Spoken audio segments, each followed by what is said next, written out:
Hello, I'm Dr. David Greene, CEO of the U.S. Pain Network, where we connect those in pain with pain providers around the country. Today the topic is spinal arthritis and how to treat it the best. Well, when you look at a model of the spine, at every level you have these tiny joints called facet joints. And they're about the size of a thumbnail, okay? And there's one at every level on each side. And they have cartilage just like the hip or the knee.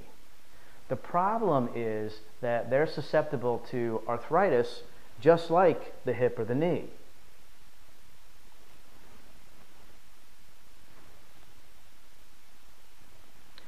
So unfortunately, you can start to get pain emanating from arthritis in one or usually multiple arthritic spinal joints. Because if you have arthritis in one spinal joint, you're probably going to have it in two or three. And unfortunately, it might be on both the right and the left side. Sorry. So how best is that treated? Well, think about it. If you don't have big-time scoliosis or instability, is it appropriate to have a surgery operating on multiple levels? And the answer is no, it's not. Because what will happen is if you have to fuse multiple levels, you lose that mobility and you're pretty much asking for problems down the road. Because the stresses that these levels used to see, they won't see anymore. They either go up to other levels or down, and you're asking for accelerated arthritis at those levels. So it's best to treat it without surgery if at all possible.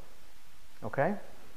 So when you talk about things leading up to interventional pain management, you're talking about the basics. You're talking about over-the-counter anti-inflammatories and Tylenol, such as ibuprofen, naproxen, which can be very effective, and they're inexpensive and over-the-counter.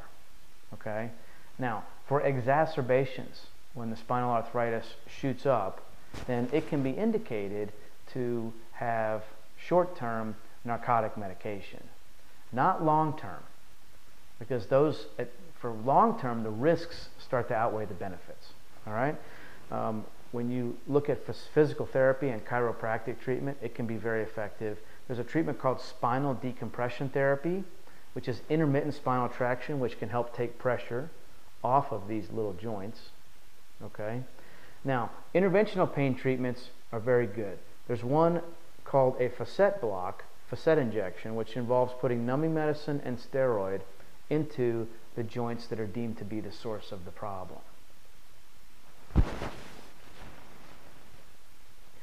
Now, these are done as an outpatient. It's a very low-risk procedure. It's probably the most common procedure that pain management doctors in this country perform.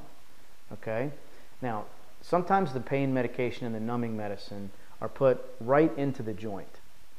And that's usually done with an X-ray machine called fluoroscopy. But at times, the pain doctor will not be able to get in to the joint.